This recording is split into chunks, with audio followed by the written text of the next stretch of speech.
Alo, Trà Vinh xin chào các bạn. Hôm nay thì mình chia sẻ cái món bánh bò xốp rễ tre với cái hương lá dứa nè. Bánh thì mình nướng chảo nhanh cấp tốc luôn, kết hợp với nhân dừa nạo. Ăn rất là ngon các bạn ha. Béo nước cốt dừa, dừa thì nó giòn sực sực, thơm ngon, dễ làm, chỉ cần chảo chống dính. Bây giờ mời các bạn mình cùng xem video nha. Nguyên liệu thì mình dùng đầu tiên là 200g bột năng ha. Nếu mà lường bằng chén, mỗi một chén là 150g á. Bên đây là 100g bột gạo, 1 muỗng cà phê men, chút xíu muối, và đây là nửa chén đường 150g, một chén dung nước cốt dừa là 300ml. Đây là nước lá dứa 100ml. Mình xay ra từ cái lá dứa tươi ha. Thêm 3 cái trứng gà lớn nữa.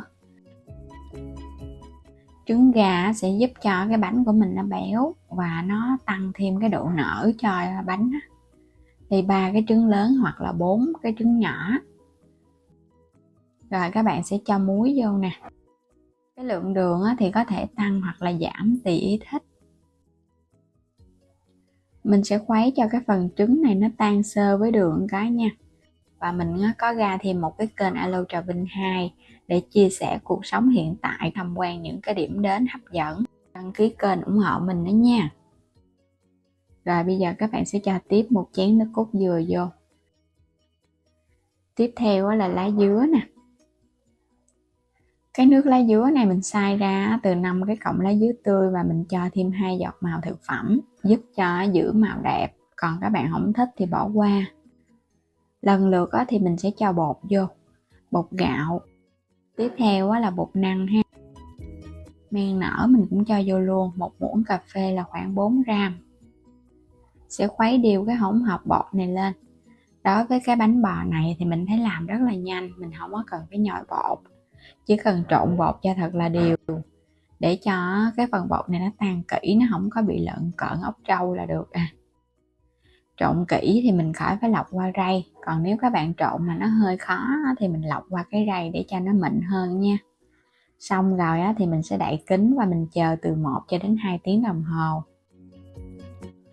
Trong thời gian chờ bột thì mình chuẩn bị phần nhân dừa ha. Mình dùng ở đây 1 chén dừa bào sợi. Mình sẽ có một chút xíu muối cho vào trong dừa nè. 1 muỗng canh đường để giúp cho dừa của mình nó đậm đà hơn. Các bạn sẽ trộn đều cái hỗn hợp này một cái. Nếu mà mình có thời gian thì mình để yên vậy cho đường nó tan ra một chút. Còn không có thời gian thì các bạn cứ bắt lên trên bếp và mình xên nhân luôn. Các bạn chỉ cần xào một chút xíu thôi cho phần đường nó tan ra, nó ngấm đều vào trong dừa thì mình ăn nó mới ngon. Lúc này thì mình thấy nó sôi lên nè, đường nó cũng tan hết rồi. Các bạn để lửa lớn nha, cho phần nhân của mình nó khô ráo, nó không có bị ướt. Rồi mình cho mè rang vô, cho nhân nó thơm hơn á. Trộn đều lên.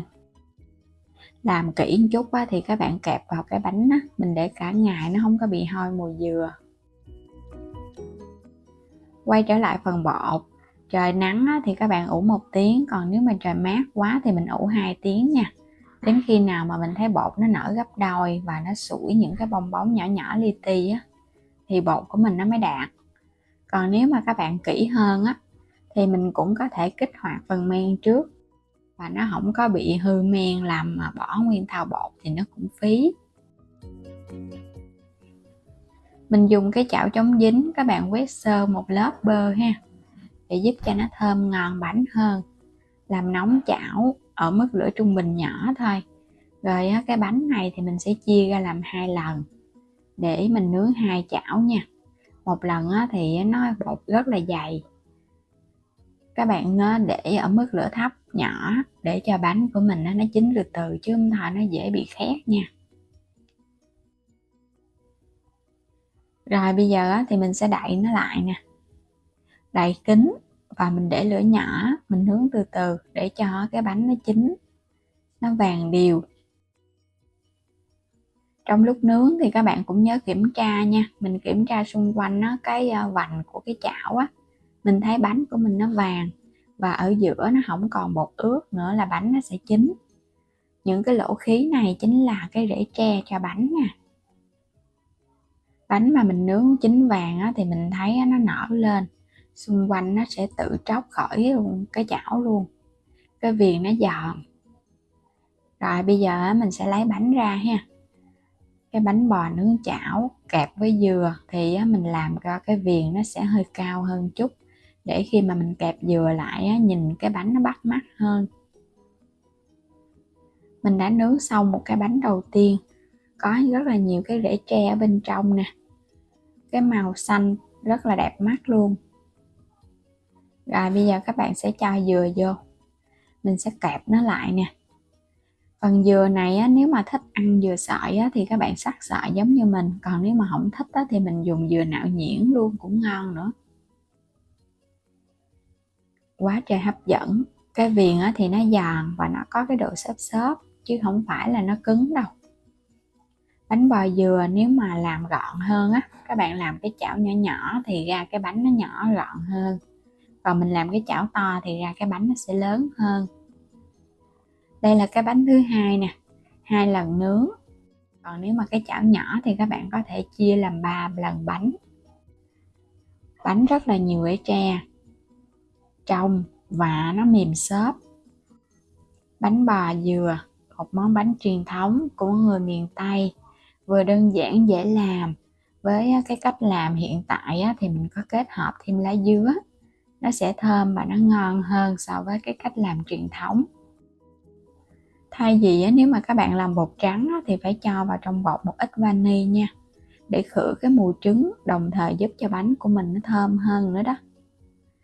Bánh bò kẹp dừa vừa béo vừa ngon vừa mềm mại, và cái cách pha bột này thì bảo đảm mình để cả ngày bánh không hề bị khô cứng đâu.